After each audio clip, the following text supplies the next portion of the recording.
If you're a human, which I'm assuming you are, there's a good chance that you've been tempted by a sexy, trendy diet promising to be the solution to all of your problems. These diets can be dangerous, and I think that there's one danger in particular that nobody's even talking about. So let's get into it right now. As a person who spent my entire life in the food industry, I've had a lot of conversations with a variety of different professionals, as well as a lot of real people, and I have come to the conclusion that I don't like any of the trendy fad diets out there. These diets all probably have their own distinct dangers of malnourishment or an imbalance of nutrition or something along those lines, but there's one danger that all of these diets have in common, and that's that they all are very effective at making us feel like shit about ourselves. Let me elaborate. Let's see if this sounds familiar to you. You talk with a friend who's tried one of these fad diets and it's worked wonders for them. They've lost a few pounds, they're feeling better, and you're like, great, I want to try this diet. You look it up and there's all these rules, right? It's don't eat this, eat that, never eat this, eat a ton of that. And at first you're like, okay, I like these rules. This feels very manageable. It tells me exactly what I can and can't eat. Then, after a few weeks or a few months or whatever, these rules start feeling a little constricting. So you cheat a little bit. And then you're like, well, I cheated a little bit. I'll cheat a little bit more. I'll get back on it tomorrow. And eventually you spiral out of control and you wake up in a sleazy motel surrounded by empty buckets of ice cream.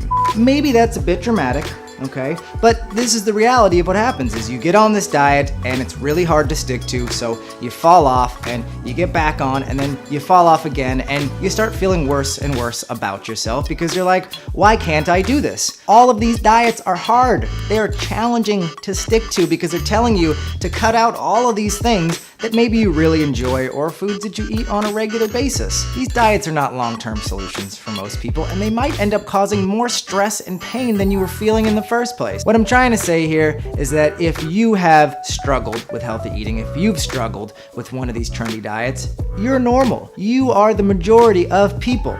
Take it easy on yourself because this stuff is hard. And honestly, that guy on Instagram with like the shredded 18-pack abs, that guy's not normal. He is not the majority of people. You probably don't want to hang out with that guy anyways, right? Because when he goes out to dinner, he's eating like steamed chicken and Brussels sprouts for every meal, right? That's not fun. Some of these diets, they're removing a lot of the joy from food. And I think that that's a huge part of sustaining a healthy diet is being able to find your joy in all of this. The most popular video by far on my YouTube channel is the video where I talk about my belief in a flexitarian diet.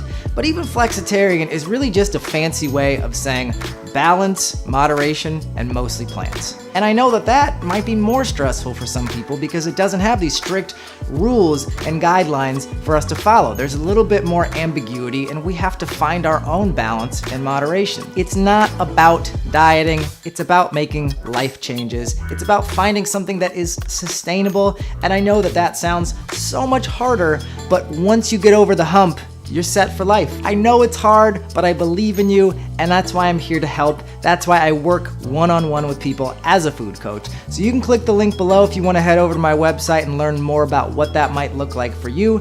You can click here to subscribe, click here for a delicious, healthy recipe, and I'll see you guys next time.